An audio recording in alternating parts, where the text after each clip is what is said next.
Kesel karena motornya kena lari ke bekas lakinya. Hermawati dirawangi lakinya warga Jalan Mak Rayu Kelurahan 32 Ilir bikin pengaduan di Polrestabes Palembang guna ngadu ke pelaku inisial SH. Betina berumur 38 tahun ini jeru pengaduan jelas kalau waktu itu korban ngantar pelaku balik ke rumah, namun pas melintas di Jalan Puncak Skuning, korban dikongkon turun dengan alasan gantian gawak motor. Namun pas korban turun, tiba-tiba pelaku langsung lari ke motor korban.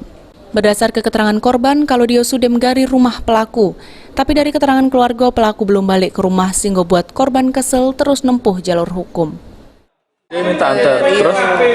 Jadi ini sampai di jalan, perebutan motor itu, dia nak bawanya. Terus? Dia ada niat jahat juga, naik motor itu. Jadi rebutan, aku turun, rebutan motor itu kan digigitnya tangan aku kan. Digigitnya, aku yang narik. Dibawanya motor? Dibawanya. Lo sudah ke rumahnya? Belum, aku dari situ ya aku tidak pernah ke rumahnya. Cuman lah ditelepon? Aku suruh laki aku nelpon. Ngancam. Iya. Memang dia ngaku kalau motor itu dibawa dia. Atas kejadian ini, korban sudah mengalami kerugian 12 juta rupiah.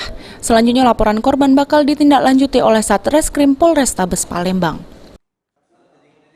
Irawan Pal TV.